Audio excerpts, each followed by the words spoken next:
My little brother dropped a message in the family group chat Friday night. Don't come to the barbecue this weekend. My new wife says, you stink up the whole party. Mom and Dad spammed heart reactions like it was hilarious. I just typed back one word. Got it. I'm Palmer Whitlock, 35, Executive VP of Engineering at Nexera Biolabs in Raleigh, North Carolina. The company that's about to launch a medical device worth billions. My family, they still think I'm the weird sister who just works in some lab and probably lives paycheck to paycheck. I shut the phone, flipped it face down, and kept signing off on contracts that could buy our parents' neighborhood twice over. Because when people tell me I'm not wanted, I don't beg. I don't explain. I just let them find out the hard way. If you've ever been treated like the family joke, hit that like button and subscribe right now with notifications on. You're not going to want to miss what happened the very next morning when she screamed loud enough for the whole floor to hear. Saturday morning, 9:17 a.m. Blair's voice came through the speaker. Palmer, there's a woman downstairs who keeps insisting she needs to speak to whoever handles angel investments. She won't give her name and says it's urgent. Her husband is with her. I told Blair to send them up. The glass doors slid open exactly 1 minute and 53 seconds later. Tegan walked in first, red bodycon dress, oversized sunglasses pushed up into her hair like she was about to shoot a music video. Gage trailed behind her, hands buried in the pockets of his jeans, eyes on the floor. They both stopped dead the moment they saw me sitting behind the desk. Tegan's sunglasses slipped from her fingers and hit the marble with a sharp clack. Palmer. The word came out strangled. Her gaze bounced from my face to the polished brass nameplate, then to the giant Nexera Biolabs logo that takes up half the back wall. You work here. Gage's mouth actually opened. He looked like someone had punched him in the stomach. This is your office, he managed. I stayed seated, fingers resting on the desk, voice flat. Executive VP of Engineering. What do you two want? Tegan recovered in a heartbeat. Shock flipped into the brightest, fakest smile I'd ever seen. She strutted forward and dropped a thick, glossy pitch deck right in front of me like it was scripted. Oh my God, this is literally perfect. She squealed, clapping her manicured hands together.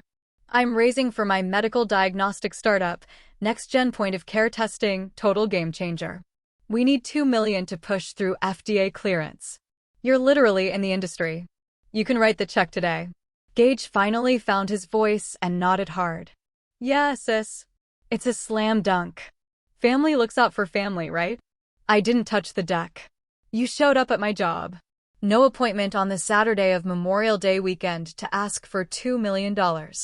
Tegan's smile didn't even flicker. Exactly. Blood is thicker than water, Palmer. I looked her dead in the eyes. No. The smile vanished like someone flipped a switch. What do you mean no? Her voice shot up an octave. You're seriously telling your own brother no? Gage stepped up beside her. Palmer, come on. This could set us up for life. I repeated myself slower. Leave now. The open-plan floor outside my glass walls had gone completely silent. Every engineer within 50 feet suddenly found their second monitor fascinating. Tegan's face turned the exact shade of her dress. Are you kidding me right now? She shouted.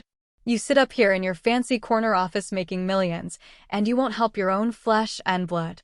She spun toward the glass so the entire floor could hear. This is why nobody wants you around. You're jealous that Gage finally has a real partner, and all you have is this cold, pathetic job. Security was already moving. 2 guards in black polos appeared at my door before I pressed anything. Ma'am, you need to lower your voice and exit the building, the taller one said. Tegan whirled on him. Do you even know who she is? That's her brother. Gage grabbed her wrist. Tegan, let's just go. She ripped her arm away. No, she doesn't get to treat us like garbage. The guards closed in.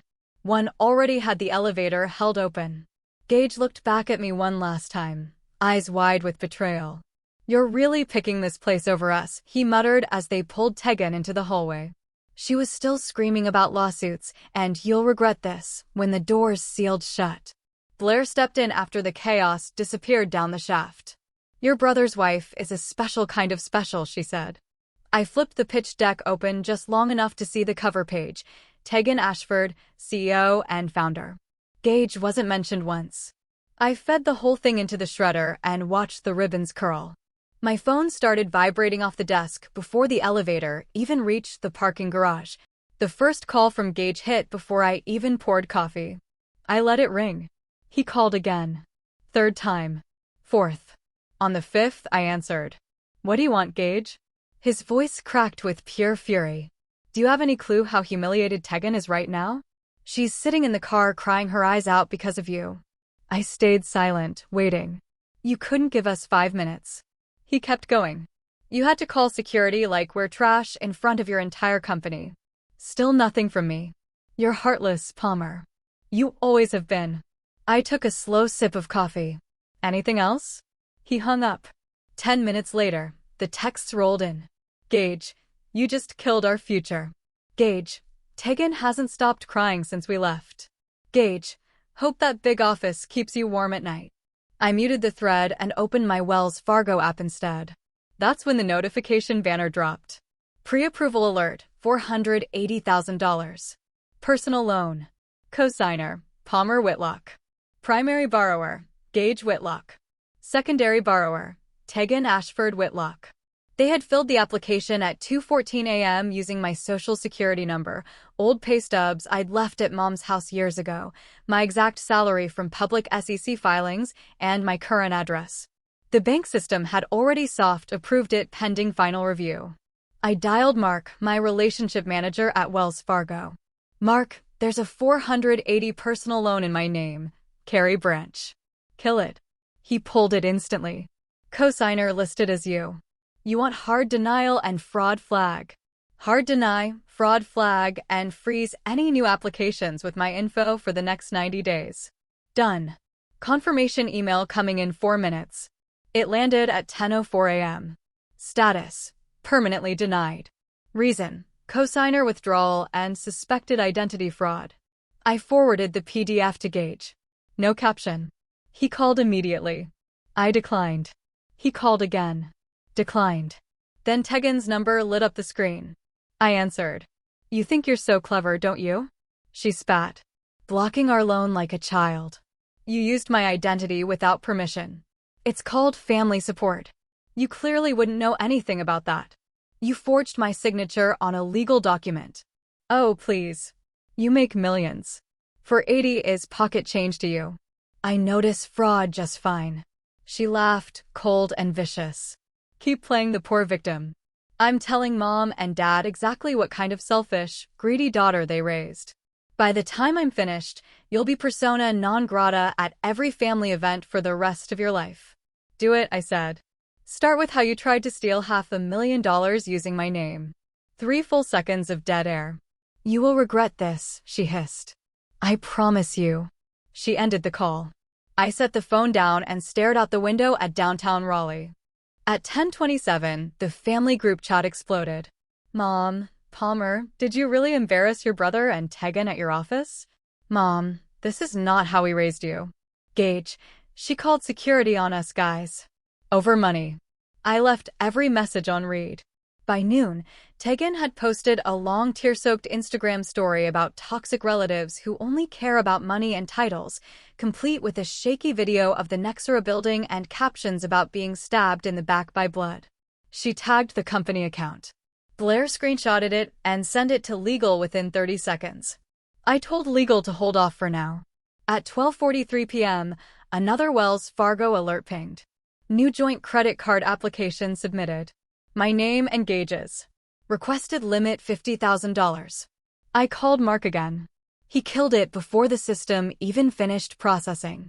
I spent the next hour pulling full credit reports from Equifax, Experian, and TransUnion, placing extended 7-year fraud alerts, freezing my credit at every bureau, and notifying every lender I've ever used that any application without my direct verbal confirmation is to be denied on site. When I finished, I leaned back in my chair and stared at the ceiling. They weren't going to stop. That was now crystal clear. A thick brown envelope appeared on my doorstep that same evening. No return address, no courier label, just my name typed in plain font. I carried it inside, dropped it on the kitchen island, and sliced it open with a steak knife. 42 pages slid out, bound by a single black clip.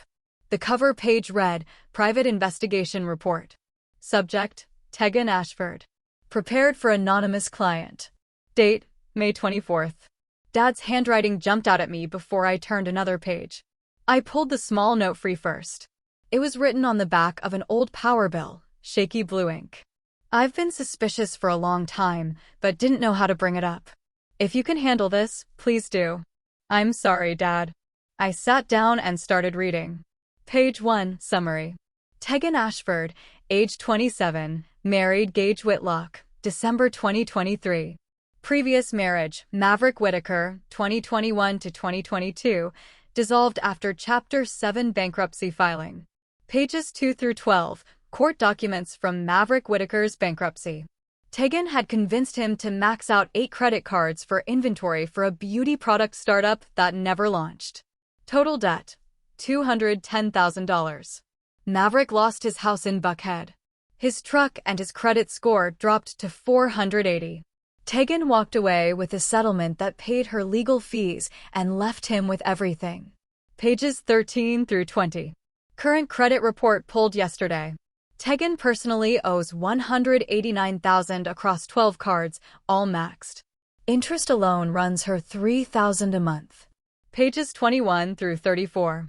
Brand new personal loans opened in the last 3 months. All in Gage's name only. Total borrowed $142,000. Purpose listed on each application: home renovation and business equipment. No renovations have started. No equipment purchased. Bank statements show the money moved to Tegan's personal account the same day it hit. Pages 31 through 38 screenshots of text messages between Tegan and a loan officer. She used Gage's phone to message when he was at work. One exchange stood out. Tegan, just tell them my husband makes $120K at the dealership. They won't check. Loan officer, approved. Pages 39 to 42. Social media deep dive. Private Instagram stories bragging about upcoming 7-figure seed round, photos in front of houses she doesn't own. Captions about building an empire. Every post hidden from Gage's account. I read the whole thing twice. Dad must have hired the investigator right after the wedding. 6 months of watching, paying, waiting. 6 months of pretending everything was fine at Sunday dinners while Tegan smiled across the table. I flipped back to his note and read it again. The handwriting got shakier toward the end, like he'd written it fast before he changed his mind. My phone stayed silent the rest of the night. No more calls from Gage. No more threats from Tegan. The group chat had gone quiet, too, probably because Mom and Dad were trying to figure out what story to believe. I poured a glass of wine, sat on the couch, and opened my laptop. First, I emailed Maverick Whitaker. The investigator had included his current contact info. Subject line, Tegan Ashford. Body, I have the full report. I know what she did to you. I need 5 minutes of your time tomorrow night. Name your price. He replied in 6 minutes. No charge. Just tell me when and where. Next, I pulled up the property records for the house Gage and Tegan live in. Cary address. 3 bedrooms built 2018. Deed still shows my name alone. I bought it 4 years ago so Gage wouldn't be stressed about rent while he figured out his career. Title never transferred. Mortgage in my name only. I opened the mortgage portal and turned off autopay. Then I scheduled an email to my real estate attorney for Monday morning. Subject, begin formal notice to vacate. 30 days. I closed the laptop. Picked up Dad's note again and ran my thumb across the ink. He hadn't asked me to fix anything. He hadn't begged. He just handed me the truth and trusted I would know what to do with it. For the first time all day, I felt something close to calm. Tomorrow was Sunday. The barbecue was still 24 hours away, and I already knew exactly how this would end. Sunday evening, 9 p.m. sharp. My SUV rolled into the driveway of the Cary house. I left the engine running and the headlights on. Maverick Whitaker stepped out of the passenger seat, tall, quiet, carrying a thin manila folder. He had landed at RDU 2 hours earlier on the last flight from Atlanta. I paid for the ticket. He still refused to take cash. Gage opened the front door before we reached the porch. Palmer, what the hell are you doing here? I walked straight past him into the living room. Tegan was on the couch in yoga pants and an oversized hoodie, phone in hand mid-scroll. She looked up and froze. Maverick followed me in and closed the door behind him. Tegan's face drained of color. Mav. The name came out a whisper. He didn't smile. Hey, Tegan. Gage glanced between us confused. Who's this? I answered for him. Maverick Whitaker. Tegan's first husband. Tegan shot off the couch. What is this? Some kind of ambush. Sit down, I said.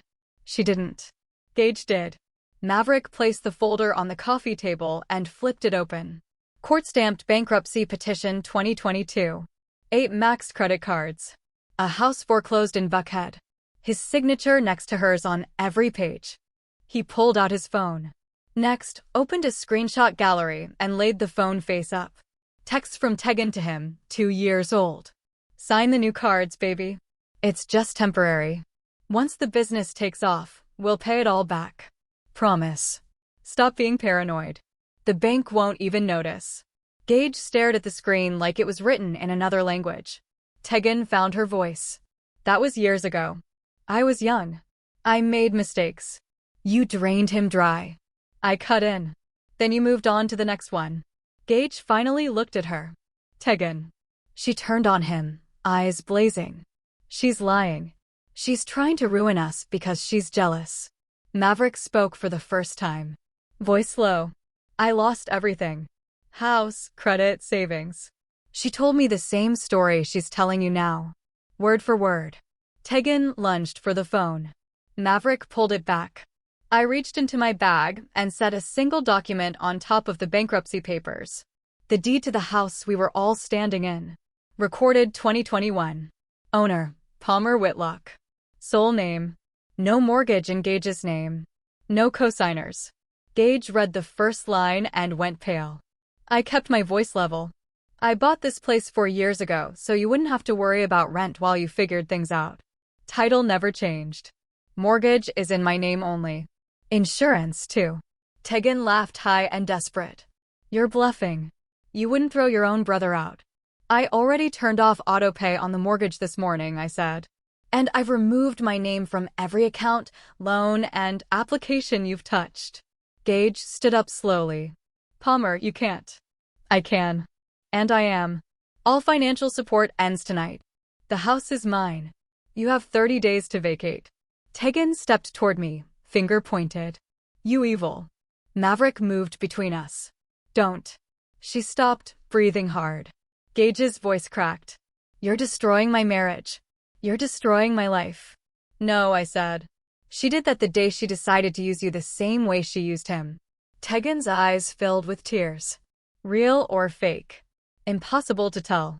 Gage, baby, don't listen to them. Gage looked at her, then at the deed, then at Maverick's bankruptcy papers still spread across the table. He didn't say a word. I picked up my keys. 30 days starts tonight. Maverick followed me to the door. As I stepped onto the porch, I heard Tegan scream, "This isn't over." Gage's voice smaller than I'd ever heard it. Tegan, is any of this true? The door closed behind us. I dropped Maverick at his hotel, thanked him, and drove home in silence. My phone stayed dark the entire way. Gage started calling at 11:47 p.m. Sunday night and didn't stop until the sun came up. 57 missed calls, 219 text messages. Gage, Palmer, please pick up. Gage, I'm on my knees here. Gage, she's throwing clothes in suitcases. Gage, you're literally making us homeless. Gage, I'm sorry. Okay, I'm so sorry. Gage, you're my only sister. Gage, don't do this to Mom and Dad. I never once touched the green button. Phone stayed face down on the nightstand, screen lighting the ceiling every 30 seconds like a silent strobe. Monday morning, I walked into the office at 7:59 a.m., opened my laptop, and hit send on the email my attorney had prepared over the weekend to Gage Whitlock. Tegan Ashford Whitlock from Palmer Whitlock via Reynolds and Associates. Subject: formal termination of all financial support and 30-day notice to vacate. 3 crisp pages. Paragraph 1. Every dollar of direct and indirect support ends effective immediately. Paragraph 2. The residence at 1427 Bellwood Lane, Cary, North Carolina, 27519 is titled solely to Palmer Whitlock. Occupancy permission is hereby revoked. Paragraph 3. You are granted 30 calendar days from receipt to remove all personal property. Day 31 triggers formal eviction. Paragraph 4. Any damage, removal of fixtures, or attempt to place liens will result in immediate civil and criminal action. Sent at 8:14 a.m. Read receipt from both addresses at 8:16 a.m. Tegan replied to my corporate email at 8:29 a.m. Subject: formal termination of all financial support and 30-day notice to vacate. Nice try. This is the saddest bluff I've ever seen. You don't have the spine to throw your baby brother onto the street. See you at the barbecue tomorrow. Can't wait to watch you try to explain this tantrum to your parents. I forwarded her reply to my attorney with one line. Proceed without further delay. At 9:05 a.m., Wells Fargo's Fraud Recovery Division emailed Gage and Tegan directly CCing me. Subject: pre-litigation demand. Fraudulent loan application WF202577174. Amount fraudulently attempted $480,000. Demand repayment of processing fees, investigation costs, and statutory damages totaling $11,400 within 90 days. Failure to cure will result in civil suit filed in Wake County Superior Court and referral to the North Carolina Attorney General for felony identity theft prosecution. I forwarded that email straight to Tegan.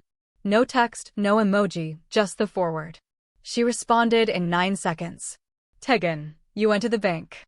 Tegan, you're insane. Tegan, Gage is having a full meltdown. Tegan, you're dead to both of us. Gage resumed calling at 9:22 a.m. I declined. Every single one. By noon, the family group chat had turned into a war zone. Mom, Palmer, what on earth is this lawyer email? Mom, you cannot put your brother on the street. Dad, call me immediately. Gage, she's trying to make us homeless before the holiday. Aunt Linda, this is not Christian behavior. I muted it and flipped the phone to Do Not Disturb. At 2:17 p.m., my attorney confirmed the 30-day notice had been hand-delivered by licensed process server. Tegan signed for it at 1:59 p.m. with a middle finger to the camera. At 4:11 p.m., the mortgage servicer confirmed auto payment permanently canceled. Account now requires manual approval for any transaction. At 6:27 p.m., Tegan created a new group chat titled Family Meeting and added me. Gage, Mom, Dad, 2 uncles, and 3 cousins. Tegan, everyone needs to see what Palmer is doing to her own blood. Attached lawyer letter plus Wells Fargo demand PDF. Mom, Palmer, this has gone way too far. Dad, we are talking tomorrow whether you like it or not. Gage, she's killing us. I left that chat without a word. At 8:52 p.m., the lobby concierge buzzed my condo. Ma'am, a Mr. Gage Whitlock is downstairs. Says it's life or death. Tell him I'm not available. Security footage showed Gage pacing the lobby for 23 minutes, hands in his hair before he finally walked out into the rain. By midnight, my phone showed 289 new messages and 71 missed calls. I didn't open a single one. Tomorrow was Memorial Day. The barbecue was still scheduled for 2 p.m., and I already knew exactly what I would place on the picnic table. Memorial Day, 1:58 p.m. I pulled into Mom and Dad's driveway in Durham one last time. The backyard already smelled of charcoal and ribs. Country music drifted over the fence. Aunts, uncles, cousins, neighbors, everyone laughing, red cups in hand. Tegan stood beside Dad at the grill in a white sundress and cowboy hat, flipping burgers like she'd been born into the family. Mom spotted me first. Her smile faltered for half a second. Then she forced it wider and waved. Palmer, you made it. I walked straight through the gate across the grass and stopped at the long picnic table covered in red checkered cloth. Nobody noticed the thick manila folder in my hand until I set it down with a heavy thud right between the potato salad and the baked beans. Silence spread like spilled beer. I opened the folder and spread the documents in a neat row. First, the original deed to the Carey house, my name, only recorded 2021. Second, the 30-day notice to vacate signed for by Tegan yesterday. Third, the mortgage statement showing missed payment and acceleration clause triggered. Fourth, Wells Fargo's pre-foreclosure notice dated this morning. Fifth, Maverick Whitaker's 2022 Chapter 7 bankruptcy discharge. Every page stamped with Tegan's signature beside his. Gage dropped his plate. Coleslaw splattered across the patio. Mom's hand flew to her mouth. Dad's tongs froze midair. Tegan laughed nervous and loud. What is this, some kind of joke? Gage stumbled forward and fell to his knees in front of me, voice breaking. Palmer, please. I'll fix it. I'll leave her. I'll do anything. Don't do this in front of everyone. I looked down at him. You had 30 days. You chose to spend them lying. Tegan stepped closer, cheeks red under the hat. You're doing this here on a holiday. You're sick. Mom finally found her voice. Palmer. Honey, we can talk inside. No, I said. Everyone deserves to see exactly who they've been defending. Dad stared at the bankruptcy papers like they were written in blood. Tegan, is this true? She rolled her eyes. That was years ago. People change. Gage was crying now, hands clutching my jeans. I didn't know. I swear. I didn't know the full story. I love her. Please, Palmer. I stepped back so his fingers slipped off the fabric. Tegan kept going. You're just jealous because nobody wants you. You're alone with your money and your big job, and you hate that. We're happy. Aunts gasped. Someone turned the music off. I looked at Mom, then Dad, then every face that had taken Tegan's side for the last 6 months. 30 days, I said. After that, the bank takes the house. The loans in Gage's name are his problem now. I'm done paying for lies. Gage sobbed louder. You're my sister. You stopped being my brother the day you let her use my name to steal. Tegan lunged forward like she might grab the papers. Dad caught her wrist without thinking. Mom's eyes filled with tears. Palmer, please don't leave like this. I closed the empty folder. I already left. I said. Today was just the goodbye you forced me to deliver in person. I turned and walked back through the yard. Nobody moved. Nobody called after me. The only sound was Gage crying into the grass and the sizzle of meat burning on the grill. I got in my car, backed out, and drove away without looking in the rearview mirror once. 3 months later, the foreclosure was final. A new padlock gleamed on the front door. The foreclosure sale happened on a Tuesday morning. I didn't attend. The trustee emailed me the final paperwork at 11:07 a.m. Property reverted to lender deficiency balance waived because I never signed as borrower. Clean break. Tegan got hit with 3 separate civil suits the same week. Wells Fargo for the fraudulent loan fees. 2 credit card companies for the balances she had run up in Gage's name once I locked everything down. Total judgments $163,000 and counting. Her wages, if she ever finds a job, are already garnished for the next 15 years. Gage's credit score crashed to 510. The auto repair shop he worked at ran a routine background check after 6 months of employment and fired him the next day. No one in the Triangle will hire a mechanic with that kind of red flag. Mom and Dad put their little Durham house on the market in August. They accepted an offer $10,000 under asking just to close fast. Proceeds went straight to paying off the newest loans Tegan had convinced Gage to take out before I cut the cord. They moved into a 2-bedroom apartment off Guess Road. Mom still leaves the porch light on every night just in case. I blocked every number that ever belonged to them, changed my personal cell, changed my work direct line, had Blair screen every unknown call at the office. Even my mailing address is now a private P.O. box under the company name. I never heard from Gage again after the barbecue. Tegan tried once from a burner 2 weeks after the sale. The message was 4 minutes of screaming and crying. I deleted it without listening to the end.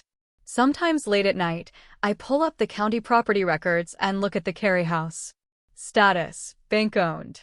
Photos from the listing show the room stripped bare, the walls Gage painted last year, already patched and repainted neutral beige. Dad sent 1 letter through my attorney in September. Handwritten 3 pages. He apologized for not speaking up sooner. He said Mom cries every time she drives past the old neighborhood. He said Gage sleeps on their couch some nights and hasn't spoken to Tegan in weeks. He asked if we could ever sit down as a family again. My attorney mailed the reply I dictated. No. That was the last contact. People keep asking if I feel guilty, if I miss my little brother. If blood really isn't thicker than water. The truth is simpler. Sometimes protecting the family means knowing exactly when to cut the poison out. No matter how loud it screams, no matter how much it bleeds. I sleep fine now. The end. Thank you for watching the full story. If it hit you even a little, drop a like, leave a comment, and subscribe so you never miss the next one. See you soon.